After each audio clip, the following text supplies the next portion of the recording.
All right, welcome everyone. Welcome. We are going to get started here in a few minutes past. We're just waiting for everyone to get into the room for the tech to catch up. So we'll get started here in just a minute or two.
All right, well, let's go ahead and get started.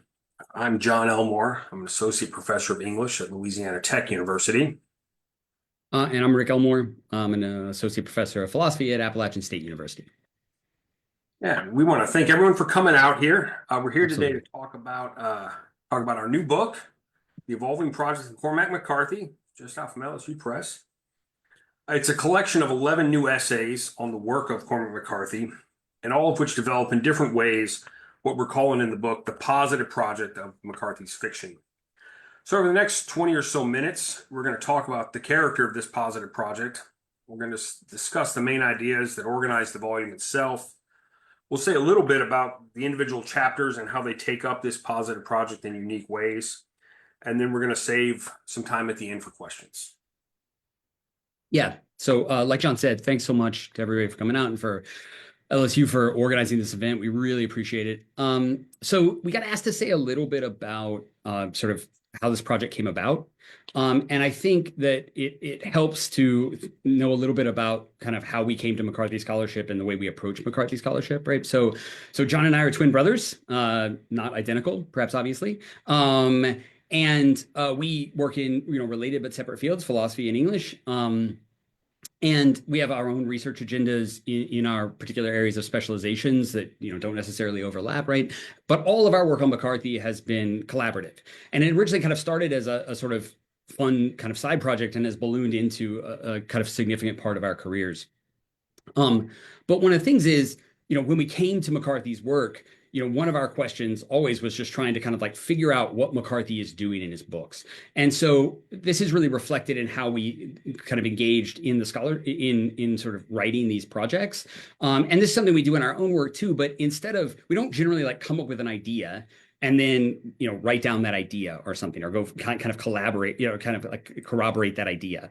It's rather, we've picked a text, and by this point, we've written on almost all of McCarthy's works. We pick a text, we read the text, we read all the scholarship we can find on it, and then we get together to sort of talk about what's the book doing, what's McCarthy up to, what do we take the sort of ethos of it to be, the kind of philosophical project of it to be, and what's the scholarship kind of identifying as the key moments or concepts or tensions in the book, and therefore, sort of what needs to be said, what would be a kind of useful intervention, right? But one of the things about that is that approach, and I think that's just a good way to do scholarship, but like that approach means that like I said, our kind of fundamental question has always been sort of like, what is McCarthy up to? And what is the scholarship around McCarthy kind of identifying as the sort of key components of his work? And this, from having done this now, over quite a few pieces, there are sort of two things that kind of stood out to us or kind of has kind of bubbled to the top for us. And that's the first is that, McCarthy's work is, as a whole, careful, often historically contextualized exploration of the kind of nature, both philosophically, socially, politically, et cetera, of life in the modern world. So what is life like in the modern world? And McCarthy's answer to that is a pretty dark answer, right? It's a pretty bleak conception he has of sort of the possibilities and the kind of experience of life in the modern world, life in the kind of grandest sense, right? And the second thing is that across his work is that he's concerned everywhere with this sort of question of, okay, given the way that reality is and the way that human life is here in modernity at the end of the 20th century, in his case, right, mostly, what possibilities are there for a life that might be more flourishing, that might be more, a better conception of reality, a better conception of sociality, et cetera.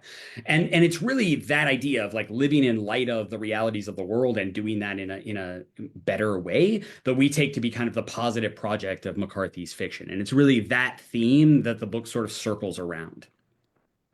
Yeah, and so in the introduction of the volume itself, in organizing around those two questions that Rick just brought up, we went back to in the introduction the earliest academic interest in McCarthy, the first place where scholars began to take seriously his work, and this starts right in the late 70s, really into the early and mid 80s, and these early academic treatments of McCarthy really saw his novels up to that point at least as very pessimistic, it's very nihilistic. There's a kind of fatalism there, and the first treatments didn't see a whole lot else. And the most obvious example here is Vereen Bell's The Achievements of Cormac McCarthy, also published by LSU Press. And in fact, they just re-released this book last year, which I think really shows how important that position still is in McCarthy's studies. And if you think about, just to jump in, if you think about so think about the books that are out in, say, 1986, right? You can see why this kind of pessimistic, nihilistic position got so much traction, right? So, think about Outer Dark. Like, here's a book, and not to have too many spoilers, but, here's a book that's, about incest, about infanticide. It has sort of this, the dark triune. Are they sort of the four riders of the apocalypse? Like, what's going on with that? It has, again, not to spoil too much, but, the end is not uplifting. Let's put it that way, right? You have Child of God. A book about a necrophiliac serial killer. And the thing about that book too is that, the community that he lives in is also a pretty dark place on McCarthy's read. You have a sort of the incompetent kind of sheriff fate, not probably accidentally named, right?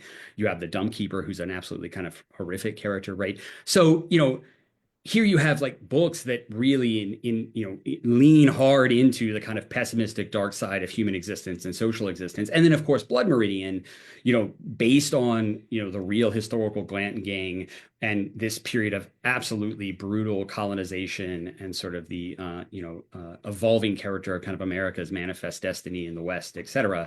And immensely violent book, known for its violence. So you can see why that kind of dark, pessimistic, nihilistic read got so much traction in the early scholarship. Yeah. No, the other thing to realize about the early scholarship, and we point this out in the introduction, this is what begins to frame our own argument, is that the first generation McCarthy scholars really very quickly, and this is again still in the 80s, began to realize that while all of that is true, all of the pessimism and the nihilism and the fatalism is all there, there's also other things at work here, other more positive things. A strong sense of good and evil, for example, a notion of right and wrong, theology at work in his fiction. And these are scholars like Diane Luce, like Chip Arnold, like Rick Wallach.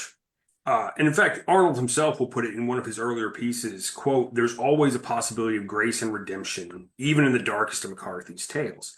And so, in a way, this set of questions that frames our book is the same set of questions that began McCarthy's scholarship, where we have this dark diagnosis of the state of life, but also this possibility for the alternative.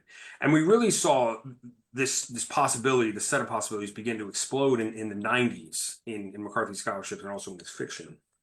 Yeah, and this leads to, and this is a huge body of literature, and that spans, it's still going on and spans decades, is this kind of tension then, which is really the tension that in some ways sort of our book is organized around, between sort of this more kind of darker diagnosis and this kind of, but always the kind of promise of grace and redemption, led to this explosion of scholarship sort of asking the question, what is the ethical impulse in McCarthy's work? And I think this question fuels so much scholarship for the same reason that McCarthy's fiction sort of fuels so many readers coming back, because it's really unclear often, or paradoxical, or difficult to kind of suss out, like, what's the moral of these tales? What's McCarthy doing in any particular book, but also in his fiction as a whole, right? And one of the things about that is that while there's this tension, between kind of positive and sort of more negative ways one can read what McCarthy is up to, one of the things that emerges, especially in the sort of later 90s and into the 2000s, is a whole bunch of scholarship that points out that not only are there sort of elements of grace and redemption in McCarthy's book and a strong sense of good and evil, there are also like really explicit critiques of existing social formations and sort of elements within modern society, and even modernism and the Enlightenment itself is critiqued, right? So, there is across McCarthy's fiction a critique of sort of modernization and progress. There's a critique of industrialization. There's a critique of the kind of profit-driven kind of market logic and individualism and sort of, the ethos of capitalism and its kind of unfettered relationship to human life. There's a kind of definitely a sort of ego-critical element of so worry about an instrumental understanding of nature and the kind of degradation that sort of the modern world has perpetuated onto the natural world, right? And there's because of how he handles the kind of especially kind of colonial past of the United States, there seems to be a kind of critique of manifest destiny, of American exceptionalism, of kind of American colonization and its history of sort of brutal racialized violence, right? And here, just to think of some about the books again, right? Like think about No Country for Old Men, a book that is set in the early part of the 1980s, that's about the drug trade and the kind of emergence of the global drug trade and its influence on the American border and on American society more largely. It comes on the heels of Vietnam War plays a really important element in that book, and the legacies of the Vietnam War. This is the transition into a period, the period of neoliberalism, and that's really thematized in the book, where it's very clear that the kind of economic elements are really crucial for McCarthy's understanding of what's going on here, right?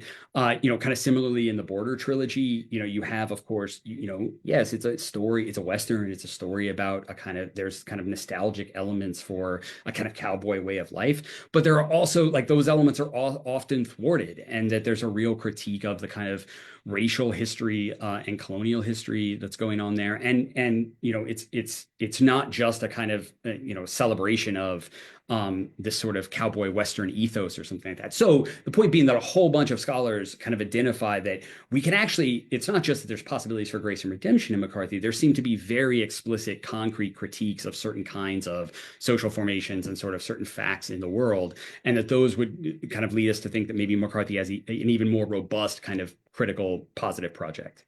Yeah, but it's worth pointing out too, and as Rick mentions, it's a really large body of material.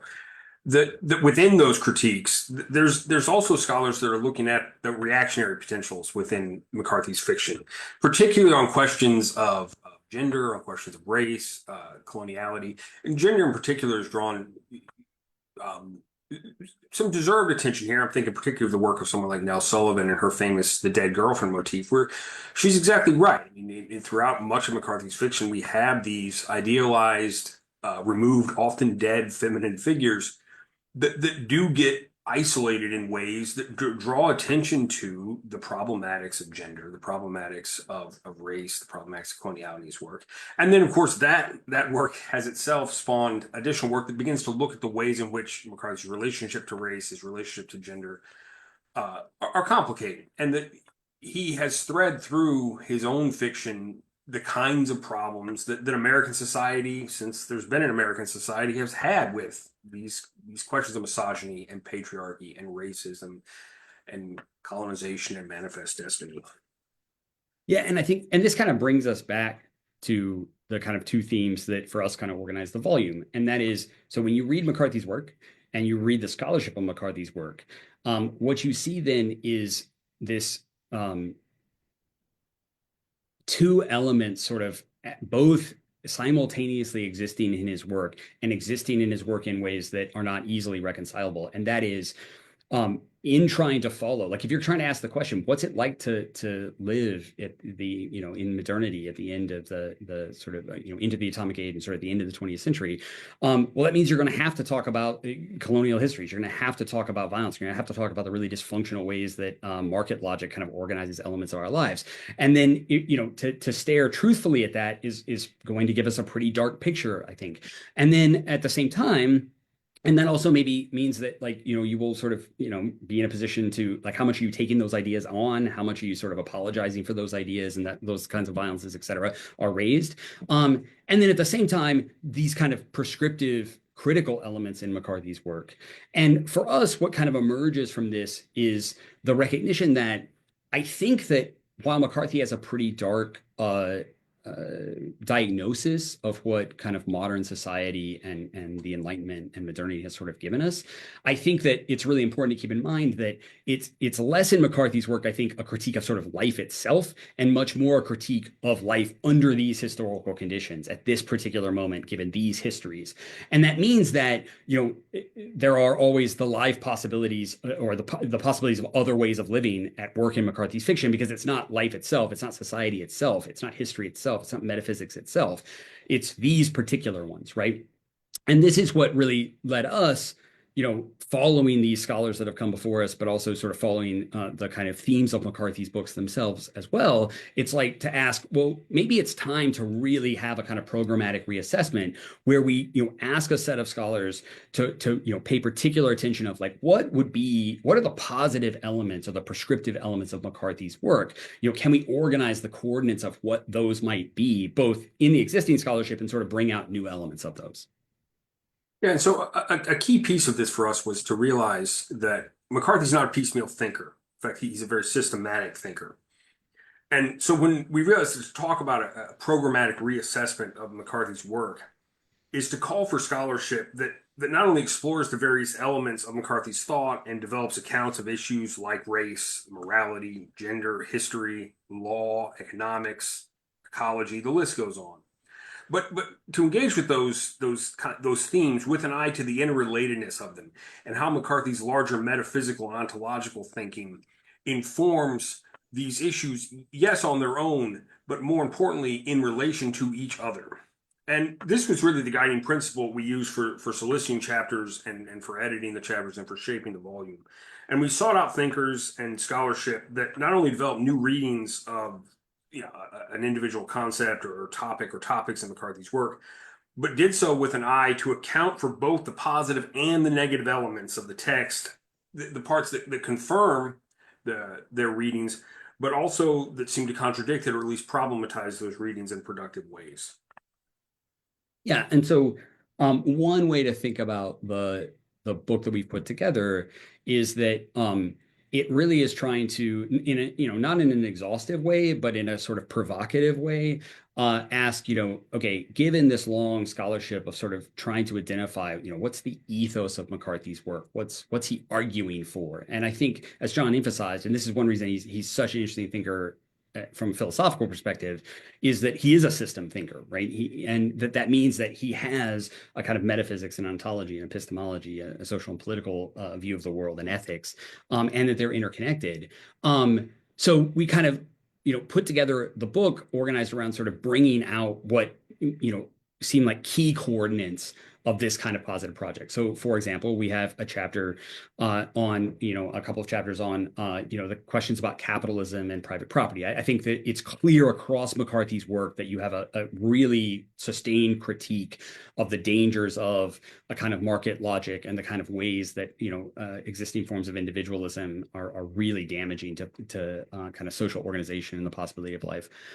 We have a chapter on the eco-critical elements. I mean, those exist, from the very beginning of McCarthy's work, and it's clear that whatever he's trying to say about a better organization of life, it would certainly require a different relationship to the natural world. And so much of his work pays so close attention to the natural world and to landscape and these sorts of questions, right? There's two just, really incredible essays, and the volume as a whole is just, we both edited collections before, and, sometimes the pieces speak to each other better, sometimes they hold together better. This collection, I think, just, it's really cohesive in a way that was something special. But there are two chapters on race, asking sort of what is McCarthy's concept of race? And this is by John Vanderhyde. This chapter sort of works out that McCarthy has different conceptions, it seems like, of blackness and of indigeneity, or of Latinness, and so trying to think those kind of like different racial possibilities within his work. And it's not that, as Vanderhyde argues, it's not that it's an entirely successful understanding of race or something like that, but just to complexify what McCarthy is saying about race. There's two also really incredible chapters on sort of America, the relationship of McCarthy's work to questions of kind of American history, and particularly its colonial history. So critiques, an essay by Rachel Griffiths on American exceptionalism and McCarthy's like really robust critique of American exceptionalism. And then Alex Harmon wrote this really beautiful essay looking at the kind of question of property and law in Blood Meridian, to try to actually go back and think about the real unfolding legal framework that is developing during this period, and how McCarthy's text is kind of interfacing with that legal history, but also to kind of read Blood Meridian as not existing within that history, but as kind of outlining its creation in some way. And it's just a really amazing historically contextualized reading. And then we also have chapters, including our own, that really take up this kind of philosophical point of connecting McCarthy's philosophical project, his metaphysics, his ontology, to his social and political thought, and seeing how, as we argue in our chapter, the end of the really incredible epilogue to Cities of the Plain, how you see in his metaphysics, an embedded critique of individualism, that it's absolutely follows from his metaphysics that you have to reject the idea of individualism, right? So hopefully the book kind of provides this framework for starting a robust conversation about McCarthy's positive project and offering sort of new ideas about it, but also kind of triangulating what some of those elements would necessarily need to be. Yeah, I think we probably should stop there. We're butting right up against what we wanted to say for the question and answer period here. So we'll stop discussing the book here, and then we'll open this up for questions. Thank you. Can you talk a bit more about the process of putting the collection together in terms of balancing the content of the different essays, balancing which McCarthy works are kind of explored in each essay? How did you sort of strike that balance and work with your contributors to create something that felt cohesive and that it covered all of the ground that you were hoping to cover? An excellent question. Yeah, well, and I don't know, I'll start, Rick. You should jump in here. A challenge in putting any kind of collection together on a single author who has as many works as McCarthy is, on the one hand, you want to get coverage, and on the other hand, we didn't want to simply just have a chapter on each book and call it good or something. And so, to some extent, we tried to let the book emerge organically on the abstracts that we got, and then when we weeded those out and we began to really get the chapters themselves, and to let the book take shape on its own. Now, of course, we also paid attention to it. We wanted to make sure that, given the arguments that we were making about McCarthy's system as a whole, that there was representation from his early books all the way up um, through his later works. While this was in production, The Passenger and Stella Maris were announced and came out, and so those we don't have chapters on. Go ahead, Rick. Yeah, and I think like John said, you're always as an editor kind of bound by the authors you get, and of course you can invite people and sort of try to fill in holes where you see it. One thing that it kind of worked out that we had pretty good coverage of the Appalachian period and pretty good coverage of the sort of later Western novels. We also we had a piece on that took up no country. We have a piece that kind of takes up the kind of swath of his work. Every single book's not represented. The one thing that I thought really is a key component that we really wanted to include and just didn't get an essay on was this kind of question about gender in McCarthy's work, and it was something that we thought obviously would need to be a nodal point. And I think there's some really new and interesting work being done on gender in McCarthy too. And so, as an editor, sometimes you're also like, you don't get exactly everything that you want either. But like John said, I think it worked out really well that we just kind of following the pieces we got a really wide representation on the issues and on the novels as well.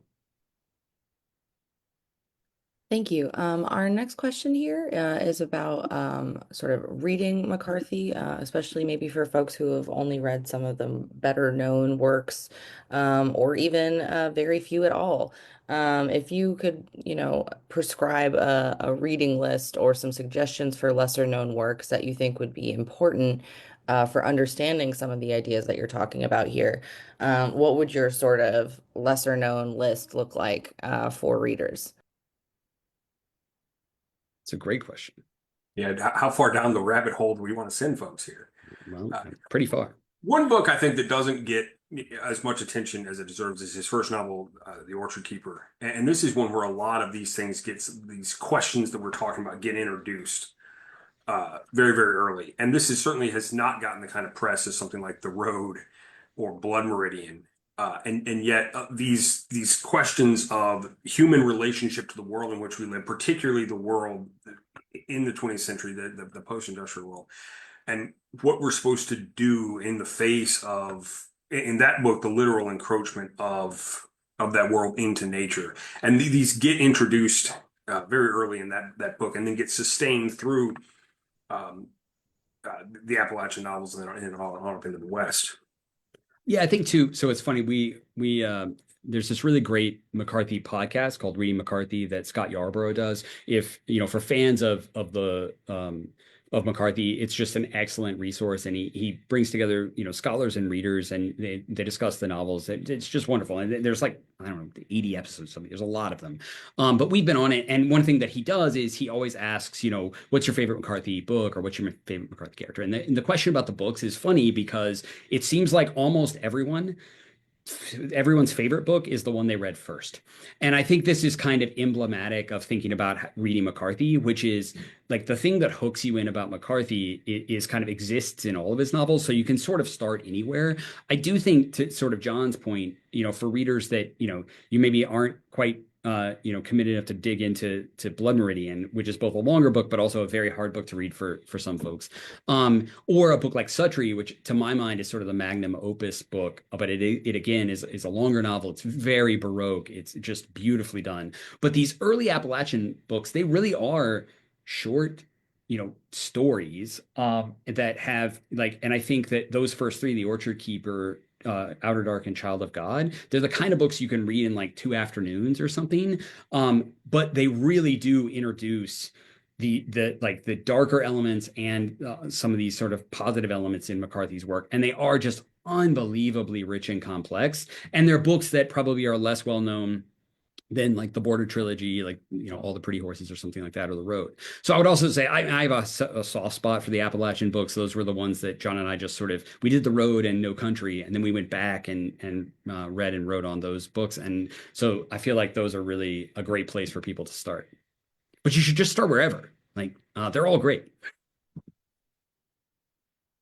Thank you. Our next question is from Adriana. Question is, what are the concerns or challenges that you face when joining efforts to write about a writer who's well known and whose work has been reviewed already so many times? You got to read a lot. I mean, I think you know, one of the things that is interesting about McCarthy is so he, you know, unbelievable, you know, probably, you know, until his death, after Toni Morrison died, one could have the argument that he was America's, you know, kind of most famous, you know, living writer, right? Um, and one of the things about McCarthy, though, is that while he is a kind of world-renowned figure and you know has won these major awards, et cetera, you know, the scholarship on McCarthy, I mean, there's a lot of it, but it's not like Shakespeare. It's not like James Joyce. It is the kind of thing where, as scholars, you can sit down and read most of what's been written about a particular book. And that's just not always true of other kind of, you know, subdisciplines. And maybe, you know, this will become untrue of McCarthy as time goes on because the body of literature just gets so big, right? So one of the things that when we started out that was really important to us is just learning the literature. And so part of our approach of sort of picking a book and then trying to, you know, focus in on that book was also about trying to sort of teach ourselves the literature to kind of not we didn't want to replicate things that other people had said, but also just to get a handle on what was going on in his work, especially with someone who's so complex and there are sort of competing readings of him. John, Well, we got to talk about the society too. McCarthy Studies is really blessed with the Cormac McCarthy Society. absolutely. Came about, you know, in the late '90s, and an amazing group of scholars and thinkers that's still really very cohesive. In fact, I mean, the founders are still involved. The leadership of that society has been consistent and amazing, still is. And so that group of people, on the one hand, is very, very welcoming, and on the other hand, is incredibly smart. And getting plugged in with those folks early really helped us get a sense of the shape of this thing, and then has pushed our work forward. And so Rick's right; it's not quite as big as some of those major proper names that he mentioned in terms of the body of scholarship. It's also benefits from a really cohesive and well-run society. Absolutely. Great group of people. Thank you. Our next question here is about future projects. So are you planning on working on another project together? Are you working on things separately? What are you looking into? And what does the next step look like for you? Nope, we're done. We've decided it's all we can do. No. Well, it's not the time to joke. We actually have another collection that's complete and that is sitting with the press right now on just the two new novels, The Passenger and Elmore. So that's already done. There's the Blood Meridian volume. Blood Meridian is 40 this year. In fact, well, next year it'll be its 40th anniversary, and we're doing some work on that. Rick, you want to talk about the monograph maybe a little bit? Yeah, and I mean, I think we're planning. Not I think we are. We're in the works of sort of working up a monograph on McCarthy's work, and really what we're interested in. And this shouldn't be a surprise given what we've already said in a way is really trying to kind of chart out in the most exhaustive way we can sort of what is the kind of philosophical project of Cormac McCarthy. And there are works already on philosophy and McCarthy, and there are certainly books trying to sort of figure out what his system is doing as a whole. And that kind of question, which has always been sort of central to us, like what's the ethos of what he's up to?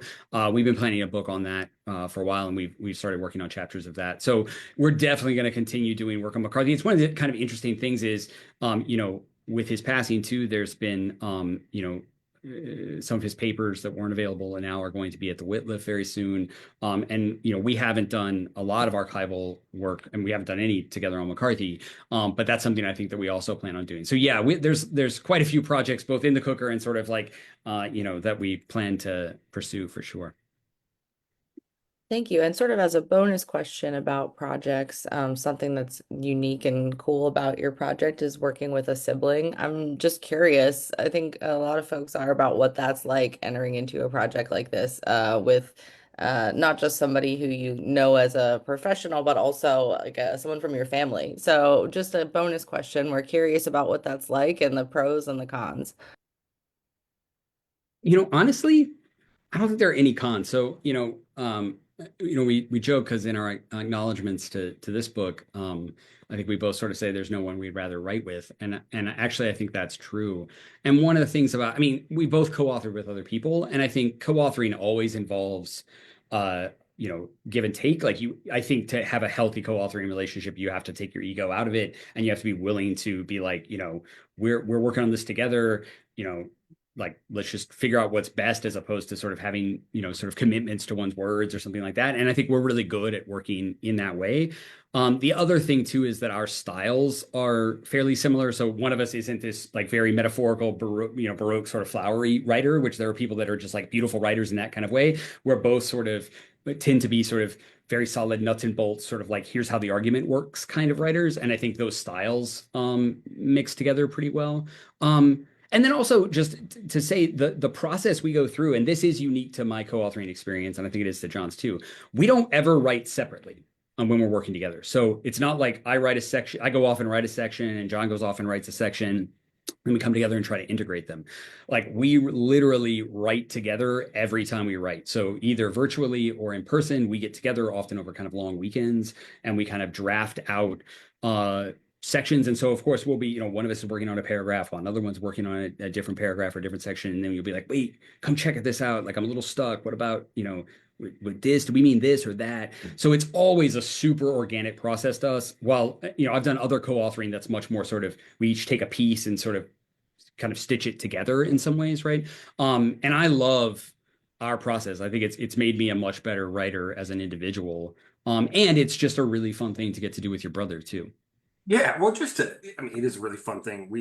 Uh, especially we get together in the summer at Rick's house in the Appalachian Mountains is a beautiful place to be in the summer. Yeah. And those are amazing weekends. I will say that one thing this collaboration, particularly with Rick, but with some other folks I've collaborated, has brought out to me is that the humanities in general, and I'm plagiarizing this from a number of other people, Donna Haraway else, we do a really poor job with our commitment to the methodology of individualism. And like the best work is done collaboratively.